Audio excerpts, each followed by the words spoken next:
కుందేలు మరియు తాబేలు.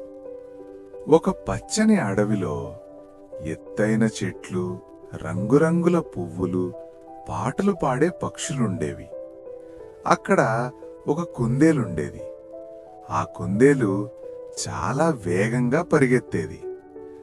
అది అడవిలోనే అత్యంత వేగంగా ఉండే జంతువు.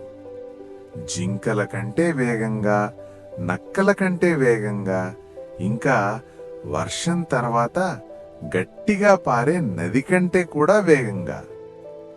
కానీ ఆ కుందేలకు ఒక అలవాటుండేది. అది ఎప్పుడూ గర్వంగా మాట్లాడేది. ప్రతిరోజు ఉదయం అడవిలో పరిగెత్తుతూ పెద్దగా చెప్పేది, "నన్ను చూడు, నేను కంటి రెప్పపాటులోపే ఈ అడవినే చుట్టేస్తాను." పరిగెత్తుతూ గిల్లీలపై దూకేది, రాళ్లు దాటేది, చెట్ల మధ్య దూసుకుపోయేది. జంతువులు కొంత చిరాకు పడేవి.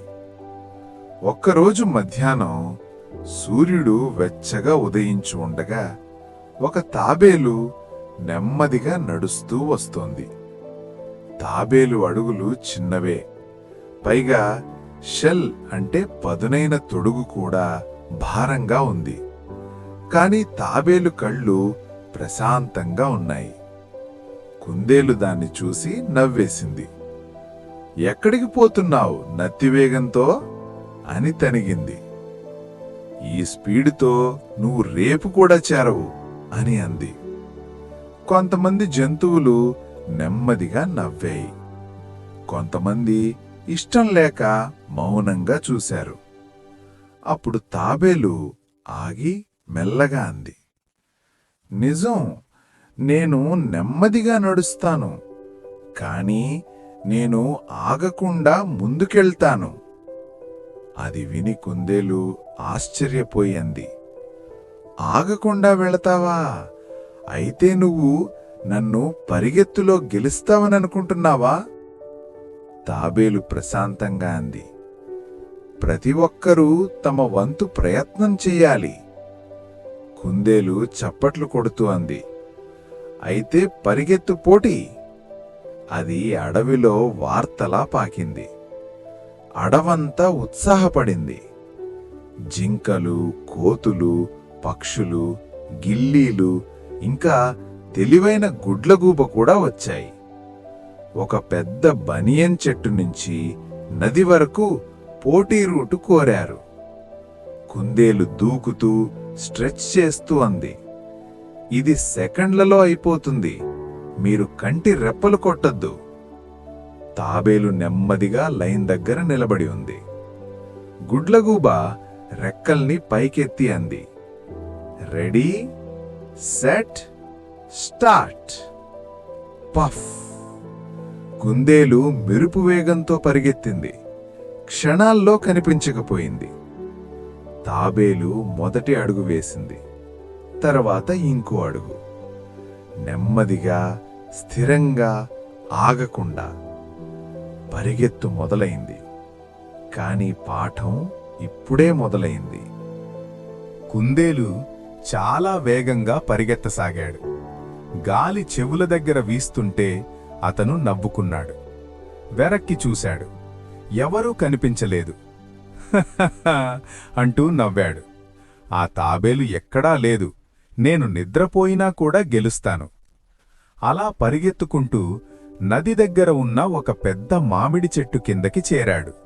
చల్లని గడ్డి చెట్లు అతడిని నిద్రపోవాలని పిలిచాయి. "చిన్న నిద్రే పడతాను" అన్నాడు కుందేలు. తాబేలు "సాయంత్రం వచ్చి చేరుతాడు" అని నిద్రపోయాడు. నిమిషాలు గడిచాయి. గాలి మృదువుగా వీచింది. పక్షులు మెల్లగా పాటలు పాడాయి. ఇంతలో వెనకాల తాబేలు ముందుకు కదులుతూనే ఉన్నాడు. Step, step, step. కాళ్ళు నొప్పిగా ఉన్నాయి.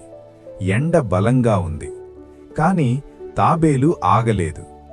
"నేను కొనసాగుతాను" అన్నాడు తాబేలు నెమ్మదిగా. "ఒక్క అడుగు చాలు."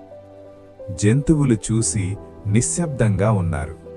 కొంతమంది ఆందోళన పడ్డారు, కొంతమంది ప్రేరణ పొందారు. తాబేలు రాళ్లు దాటి పడిపోయిన చెట్టును క్రాస్ చేసి మెల్లగా నెమ్మదిగా ఫినిష్ లైన్ వైపు కదిలాడు.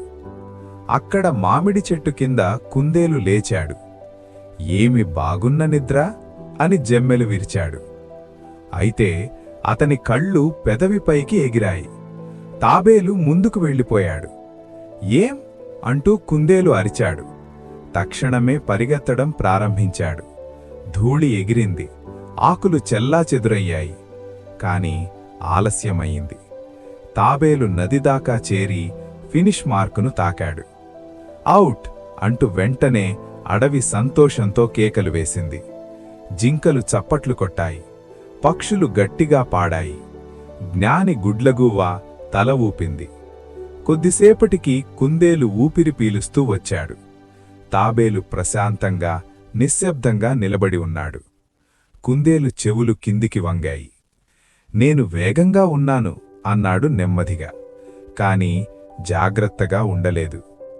తాబేలు మృదువుగా నవ్వాడు. వేగం బాగానే ఉంటుంది అన్నాడు. కాని ఆగకుండా ముందుకు వెళితేనే గెలుస్తాం. ఆ రోజునుంచి కుందేలు ఎవరినీ ఎగతాళి చేయలేదు. అడవి ఈ పాఠాన్ని ఎప్పటికీ గుర్తుపెట్టుకుంది.